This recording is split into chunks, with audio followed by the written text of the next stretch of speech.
Well, this is an incredibly bright and promising day in Laker history, and wanted to welcome everybody here first and foremost, and especially Coach Ham's family, his wife Dee and DJ and Nick and Dom. Welcome to the Lakers family. This is a special place to be, and we're really excited to have you here. Turning to Coach Ham, it's easy to be grateful when you find a candidate that you feel is the ideal fit for what the franchise is looking for. And that's what Coach Ham represents to us. When you have a career coaching journey that starts out in the G League and you earn your stripes as a GM and as a head coach, and your arc takes you to strong franchises that have had success, including a championship at his last stop as a lead assistant coach on the Milwaukee Bucks, you have a certain DNA and fabric and strength of character, and it came through so powerfully to everybody in the coaches committee when we did our interviews, and we were able to land on Coach Ham as our unanimous choice to recommend to our owner, Jeannie Buss, for her approval. And I'm just incredibly proud to be able to sit next to him for what he stands for as a man, as a coach, as a dad, as a husband, and to arm together to lead this franchise to the next chapter. This is a historic day for us, and just couldn't be more excited as a general manager to introduce Darvin Ham as the new Lakers head coach.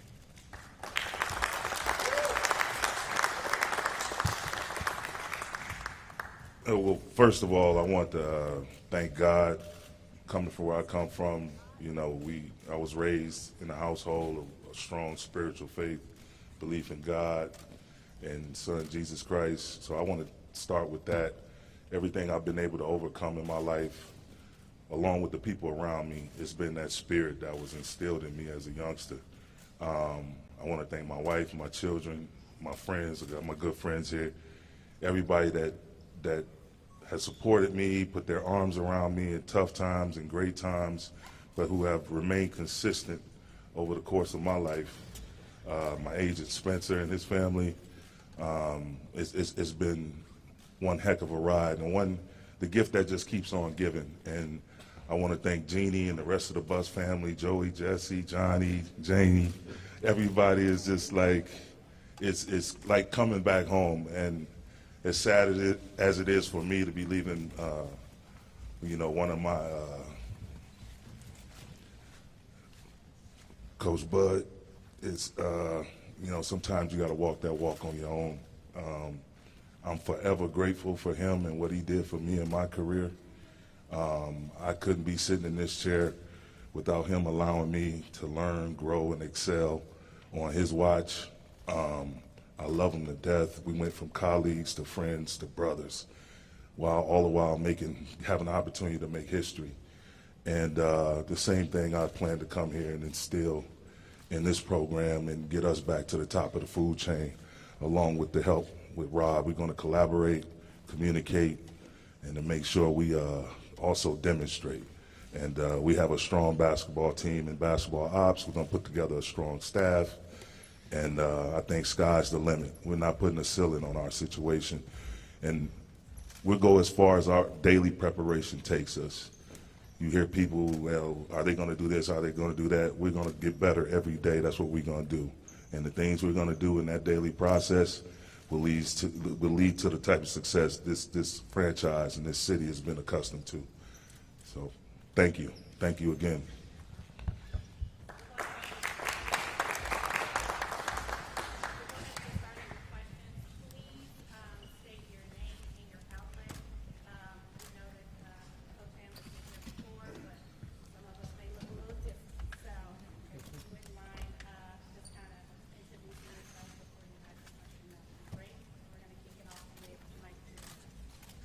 Hey, Darvin, Mike Trudell with the Lakers Inspector Sports Net.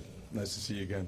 Yes, indeed. Rob alluded to a lot of the stops in your path, Darvin, and just wondered, coming from Saginaw, going to college, grinding through the NBA, now an assistant coach, how did all that shape you into a vision of what you want to be as a head coach and a leader?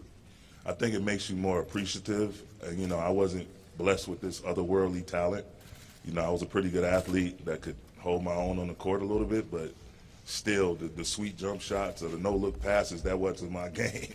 So just having to be a blue-collar type contributor on a lot of various teams, from high school to junior college to Texas Tech to the pros, like a championship team in Detroit, I think it prepares you, and it creates a certain type of mentality to where you don't want to cut any corners. Like, you have to make sure you're on point, understand what the details are, whether we're watching film and you're talking about coverages or your workouts in the summertime, being specifically locked in on what it is your job is going to be.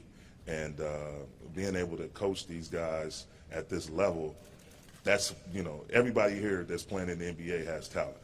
But how do you focus that talent in the right areas, in the right directions, so your team can thrive, you know, based on your as being one of many contributions. And you know, we know we have our stars and Bron, AD, Russ, and the like, and but it's those Austin Reeves, it's those Stanley Johnsons, you know, these guys, the more they continue to get better, sometimes it's the most fulfilling, because they're growing, you're developing and growing your kids from within.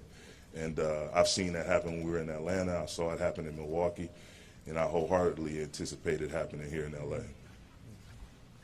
Yeah. Coach Jim Hill, CBS2 and KCAL9. First of all, welcome back. Good Thanks, to see Tim. you again. This is a very emotional day for you, and you almost let your emotions get the better of you just a couple of moments ago. I'd like for you to talk about the emotions that you have going through you today and how easy it was for you to make a decision to come here, knowing the background of what the Lakers mean to this community, as opposed to going someplace else. Well, you know, they made the decision, and I was wholeheartedly open for it. It's the emotion comes from when you've been with a special person in this business for the last 9 years, and Coach Bud, and, you know, having started out with him in Atlanta his first day as a head coach, and now I'm getting to leave, and I thanked him. I said, well, at least you dropped me off where you picked me up at, because he picked me up from here in L.A. So the fact that I'm coming back to L.A., he was thrilled, super thrilled. He and John Horst, Milt Newton, that whole staff up there, man, all the coaches and front office and the performance team, I mean, we're all like family. It's a family setting. But knowing that this is the team and the franchise that gave me my start, you know, albeit it was Mike Brown that hired me, you know, the Buzz family had to sign off on it. And the fact that I got my start as a coach here, this place will always be special to me, always was special to me, always paid attention to what was going on with the Lakers, even in my other travels through Atlanta and Milwaukee. So it's like a homecoming for me in all seriousness. Hey, Darvin. Dan Wicke with the Los Angeles Times. One of the things that people say about you as a coach is that you're well-rounded. Do you view yourself more as a defensive coach, as an offensive coach? And I guess, what can you tell us about kind of your on-court vision for, obviously the players have to kind of come together, but what does Darvin Ham team look like on the court? I mean, I think it's a 360-degree coaching style, meaning both parts of the floor are connected. You know, you hear about these offensive gurus or these defensive gurus. Both sides of the ball affect one another. If you're able to play great defense, then your offense is going to look great, because you're not playing against a set defense. If you're allowing people to score, then your offense is going to struggle because you're playing against a set defense. So you just have to be well-rounded, and we used to talk about that a lot in our coaches' meetings with Coach Bud. You know, you have these offensive guys, your defensive guys. So when the defensive guy is watching the defense, when the ball goes on offense, does he drop his head and stop paying attention to the game? It's like, you have to watch the game in its totality. And everything you do from the practice floor, the preparation is the key to it, because it's the practice floor, it's the individual workouts in the summer, the practice floor, shoot around, and the game floor. But they all have to be connected with a lot of film in between. So the way we develop our guys, we make them cerebral players by watching film and then making sure what they watch in the film translates to the game floor. And once we get on the game floor, we're going to understand like who's supposed to be doing what, but we're all together. We're all united and locked in. Everyone has each other's back, and it makes it for a more fun environment. But it's more about the environment and more about, again, the culture you set just being competitive, being together, and being accountable.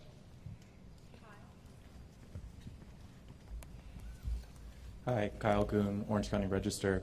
Coach, when you were going through the process, obviously, like you said, everybody's got to be accountable and buy into the culture. But how much of your vision is sort of founded on the idea of how LeBron James, Anthony Davis, and Russell Westbrook can play together after that this team didn't get the results it wanted out of that group last year? Well, it's how can they compete together? You know what I'm saying? Like, it starts on the defensive end, and from there we're going to build back toward the offense. I think the type of spacing, a four out, one in style, which I'm going to implement, is going to help all parties. My goal is, again, continue with the development of our younger players and to make those guys comfortable where they're not having to run to a telephone booth and throw a cape on and try to save the day. Everything has to be a team effort. Again, competitive, together, and accountable. And if there's mistakes made, I have to be able to coach those three guys like I do the rest of the roster. It can't be, we have the saying, it's like facts over feelings. And, once you see the film and it's a fact that you missed your assignment, then that has to be pointed out. Because if I can't point that out to one of our big three, then the last man or somebody in the rotation, they're not going to take what we're doing seriously. So it has to be consistent across the board. Hey, Darvin, congratulations. Bill Oram with the Athletic. Specifically on Russ, a lot has been made about his fit with LeBron, and we didn't see it a ton last year with injuries, but how do you see those three working together? How do you see Russ fitting? And I guess you do see him here, I guess, based on the way you're talking. Absolutely. I mean, just our running habits. And Russell, don't get it messed up. Russ is one of the best players our league has ever seen. And there's still a ton left in that tank. I don't know why people tend to try to write him off. I'm going to approach him like I do every player I've ever encountered. We're going to talk about our running habits with the ball, without the ball. And again, the team, the rhythm of the team, and trying to establish a rhythm with LeBron, Russ, AD, and again, share the load defensively and offensively. Defensively is where you're going to see us make our biggest leaps and bounds. We have to commit to the defensive side of the ball, or we don't have a chance to do anything. The offense won't even matter if we don't get stops. Hey, Darvin, Mike Bresnan, Spectrum Sportsnet. Good to see you again. When you look at LeBron, both when you played against him this year and just in general on tape and film and whatnot, what comes across for a guy who will be 38 in about 6 months? Just maintenance. And he's done a phenomenal job his entire career taking care of his body and spending the resources and provide himself with the right people around him to make sure he's able to sustain the type of level you see him play at even to this day. So just being and not just Bron, but AD, Russ, our entire group, like we're really, really player health conscious. Like we'll get with the performance team, build out a plan for everybody. And again, the plan is to get stronger as the season gets longer. So that'll be my number one goal, is to try to lessen some of the wear and tear on LeBron, because, I feel like he's shown that that level he's playing at is not going anywhere anytime soon. So I just want to try to help and assist him with being able to sustain that level. Hey, Darvin. Welcome back to LA. Hey, what's up, Dave? Good to see you. David McGrath with ESPN. You've had an opportunity to interview for a handful of jobs over the years. And when you hear Rob today say you were the unanimous choice of this coach selection committee, considering the enormity of this job, considering I think you're only the 28th guy ever to lead this franchise that has 17 banners, why do you think everything came together this time for you? Timing. Timing is everything. Like I said, I put my faith in God. He's the master of all plans, and I just want to take this time to thank all of those teams that passed on me so I can end up right back where I need to be, right with Rob and the Bus family. So it's all good. I'm good, trust me. But, you live, you learn, and you seek out an opportunity. If you don't get it, you just keep getting better. Keep trying to add more things to your repertoire.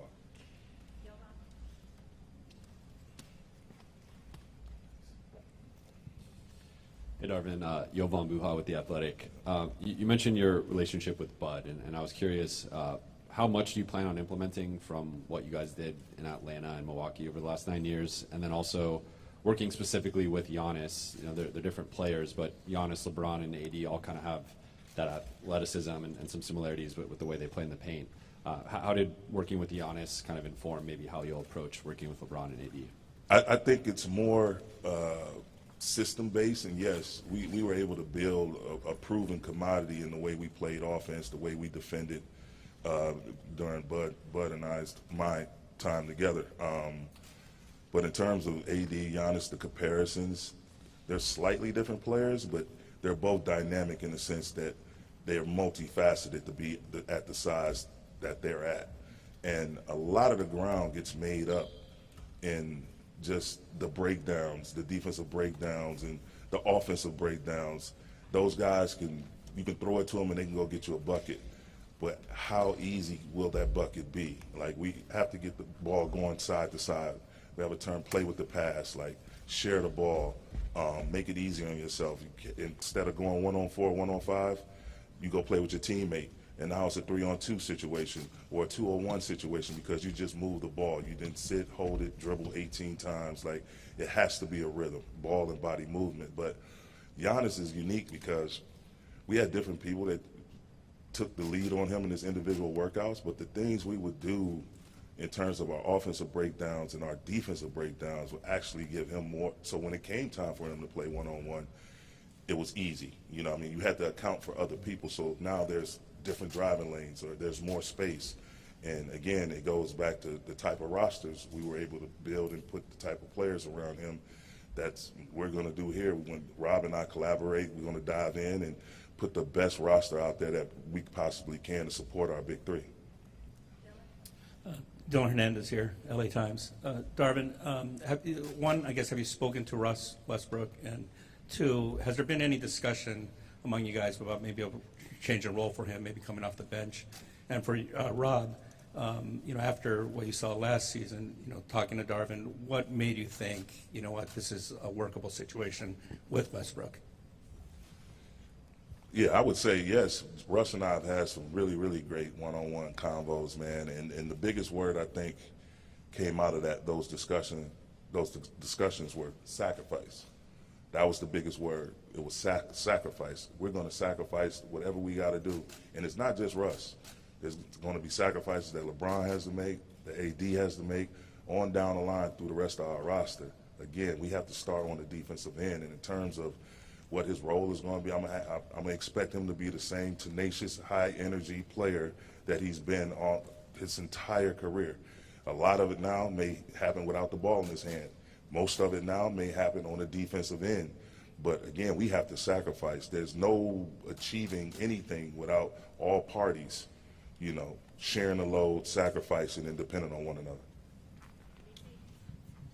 Just to follow and leverage off what Darvin's saying, I think all of us would agree that teams, whether it's in any sport, take on the identity of the head coach. And the things that stood out to Darvin in the interview process was the two words he's been using. One is sacrifice. He was a player in the league that made every sacrifice to be great. He wasn't a superstar. He knew what it takes to be in the gaps, to do the little things to make his teams great, like the championship team he was on. And then toughness. I think one of the things we lacked as a team last year is an identity of toughness. And I think we're excited to see how Coach, with his leadership style, will bring those attributes to our team next year. And as he said, there's going to be expectations, especially on the defensive end, that those words carry forward, words like toughness and sacrifice and accountability. And that's what Coach Ham's leadership stands for and represents. Darvin, over here. Brad Tony with the LA Times. Welcome. How will you deal with the stress and pressure of being a first-time coach with a franchise that expects to win titles all the time? I grew up in Saginaw, Michigan. I was shot in the face by accident April 5th, 1988. You go through something like that, it's going to do one or two things. It's going to make you fearful or fearless. It made me fearless. I don't feel no pressure. It's basketball. We're going to talk about some of our military representatives across the seas fight for our democracy. That's pressure.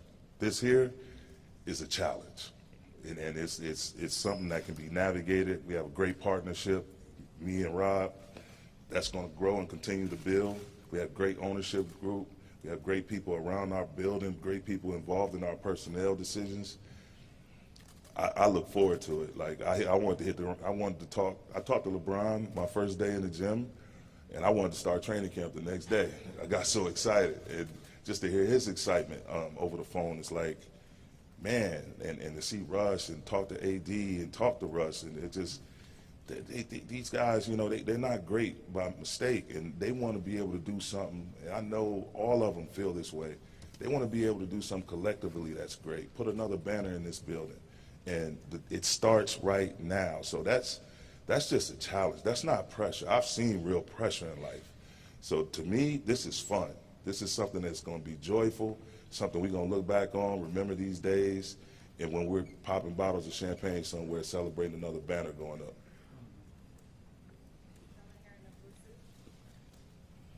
Hi, Coach Ham. Kyle Kraska, Fox 11 LA. Welcome back.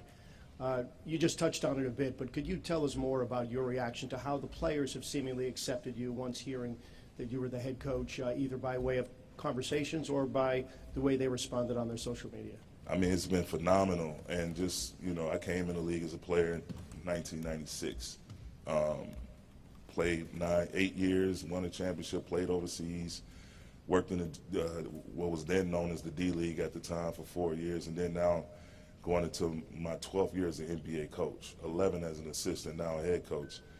And in our time passing, you know, my parents raised me to be able to engage people in a respectful, loving manner. And you show love and respect to get love and respect. So when I see these guys, and I'm actually one of the ones that actually walked in their shoes, I don't mind taking 5, 10, 20 seconds, a couple of minutes to stop, say hello, see how he's doing, see how his family's doing, ask about his people, his loved ones, if there's any advice he needs to get better or whatever. And then the bubble. When we were in the bubble, one of the positive things that came out of the bubble was the fact that we were all in the same space. So I could see Rob riding a bike every other day, or see him having breakfast or something. See LeBron over there, you know, fishing and riding a bike as well. Or we over there, you know, having cigars or something. Like, we got to engage one another and see the human side of one another. So a lot of those tweets and the messages I've gotten from different players I've coached, players who no longer in the league, some are still in the league, I attribute that to just being common and just being a good source of energy. And it was humbling. Like, it's a little overwhelming at times. Like, man, this, just to see all the love, I mean, it was just, I just thank God for it. Hey, Coach, over here. Oh, Coach Darvin. Congratulations, welcome back. Thank you. You're a first-time coach, and you can only be a first-time coach. And every coach who at some point was a first-time coach, but you don't have the proven track record of making those decisions. It's a very high-pressure job, and you've already expressed how you feel about that. How were you able to assuage or convince the Lakers that was something that wasn't an issue with you? And maybe Rob can chime in on what that meant to you guys. Yeah, I'll just start by saying I think you can look at the NBA Finals right now. You can say Coach Kerr and Coach Udoka. Those are both first-time coaches. And when you go through an interview process and you come across someone that's incredibly talented and special with unique characteristics that you think are perfectly aligned with what you're looking for this team, that becomes a moot point. And I think the guys in the NBA Finals deserve praise for starting like they did and getting all the way to where they are now. And we have full confidence that that's what Darvin's story is going to look like here. We'll take a question off of Zoom, Jim Alexander, and then we'll have time for 2 follow-ups.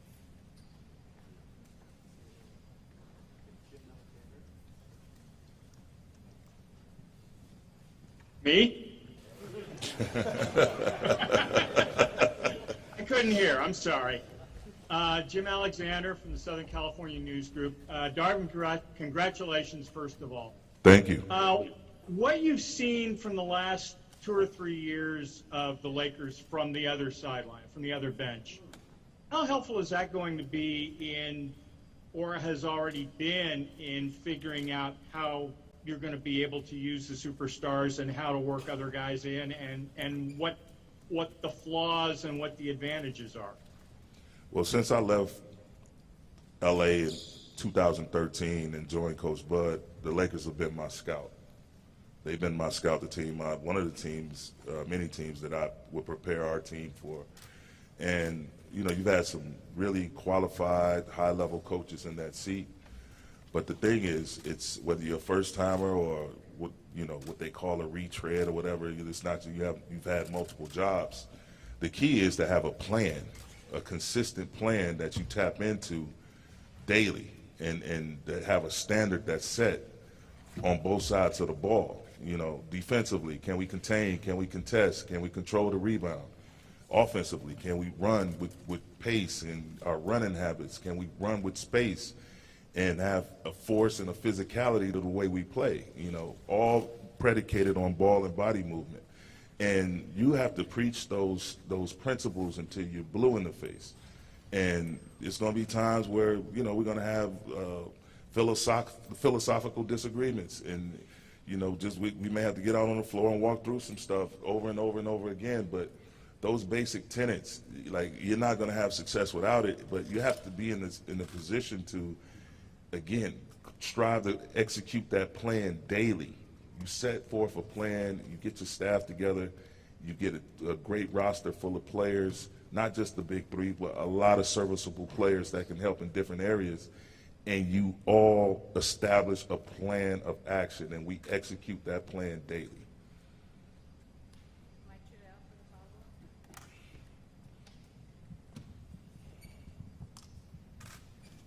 Darvin, just wanted to ask you about your time here with Kobe and kind of also playing against him, but getting to know him, how that impacted you, and especially when you were an assistant and you spent all that time here in the practice court across the street with him.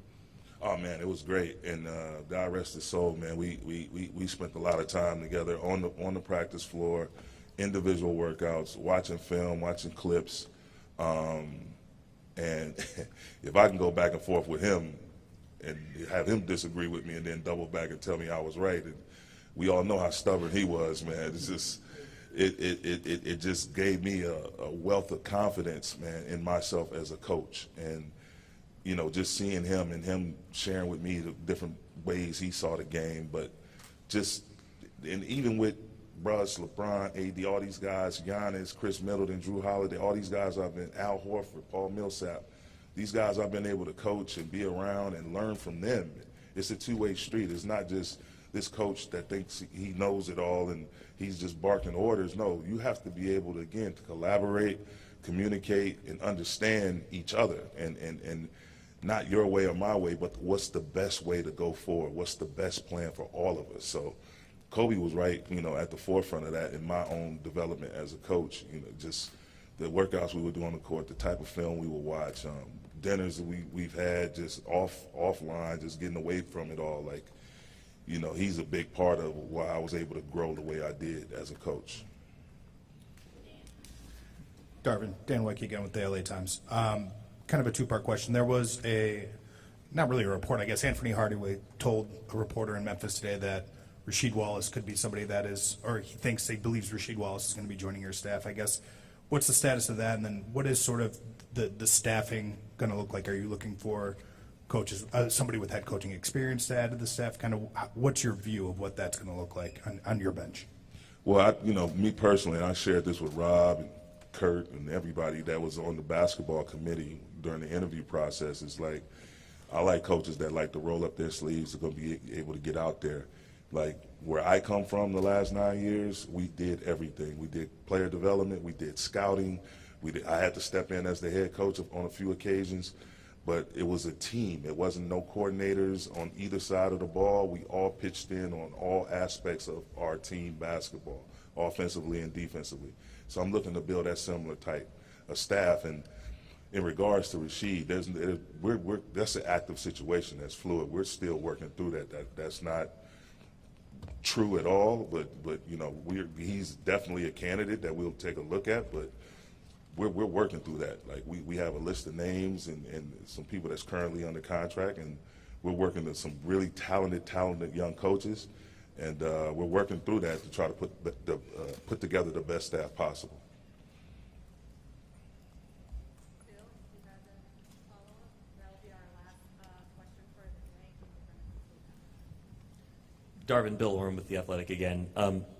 We've talked about LeBron and Russ, but I'm curious what your view specifically of AD is and how to, maximize his potential and talent with this group and in your system. I think he's the key. Like, he's the key. We've all seen what can happen when he's healthy, when he's playing at a high level. He's in a good rhythm. We saw it in the bubble.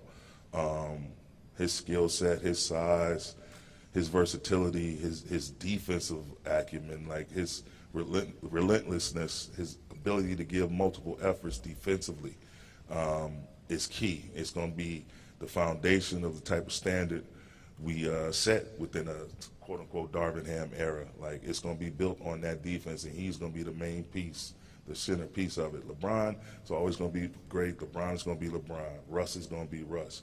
But we need consistency out of Anthony Davis. We need him to be healthy. We need him to be in a good mental space. And we need him to be consistent as possible, back to playing that championship-type basketball at that level. And we're going to do everything in our power to support him and give him whatever he needs and keep him moving forward and, again, getting stronger as the season gets longer.